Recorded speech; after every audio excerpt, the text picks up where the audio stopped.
ایک اور بہت اہم سوال ہے کیونکہ اس کا تعلق پاکستان سے ہے اور پاکستان کی ڈائریکشن، جو ہمارا سمت ہے جو پاکستان کی. سو ہماری جو بنیاد وہ ہم بچپن سے آج بھی سارے اسٹوڈنٹس اسکولوں میں پڑھ رہے ہیں، کالج میں پڑھتے ہیں. دو قومی نظریہ ہمیں پڑھایا گیا کہ ایک ملک ہوگا جہاں پر انصاف، جان مال کا تحفظ ہوگا، وہاں پہ وہ فلاحی مملکت ہوگی، مساوات ہوں گی، سب کو ایکول رائٹس ملیں گے. تو ٹھیک ہے، ایک نئے ملک کے لیے بہت بڑی بات تھی کہ وہ ابھی تو خود اپنے پاؤں پہ کھڑا نہیں ہوا اور وہ سب چیزیں دے گا اپنے. اور ملک نیا تھا لیکن دین تو نیا نہیں تھا، اسلام تو نیا نہیں تھا. تو پھر یہ کیا ہوا؟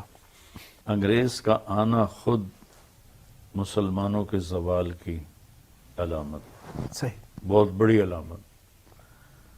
بنگال ایسٹ ویسٹ کو ملائیں، ایسٹ بنگال ویسٹ پاکستان سے بہت بڑا بن جاتا ہے. صرف 250 انگریزوں نے مقامی فوج کو پیسوں پہ، لوگوں کو پیسوں پہ خرید کر انہی سے لڑا کے بنگال فتح کر لیا. اور جو راجے مہاراجے بن گئے تھے، راجواڑے بن گئے تھے. واجد علی شاہ کی 500 بیویاں تھیں، جو اودھ بہت بڑی ریاست تھی اودھ. 500 بیویاں تھیں اس کی، 250 کلکتہ میں، 300 لکھنؤ میں. تو ایسے ہی ہندو سکھ جو راجے تھے تو عوام اس الناس علی دین ملوکہم ایک محاورہ ہے کہ لوگ اپنے بادشاہوں کے دین پر ہوتے ہیں. بالکل.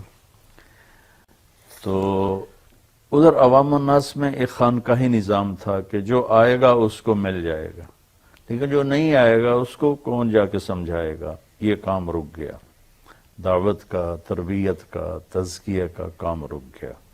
اور خاص طور پر پھر جب تقسیم ہوئی تو یہ جو پنجاب ہے، مغربی پنجاب، اس میں بہت زیادہ جہالت تھی چونکہ ہم لوکل ہیں، مائیگریٹڈ نہیں ہیں. اچھا.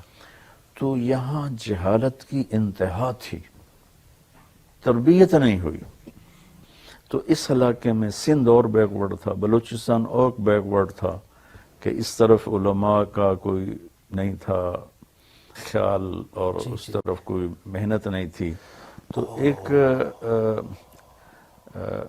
قیمتی ہیرا نادانوں کے ہاتھ میں آ گیا.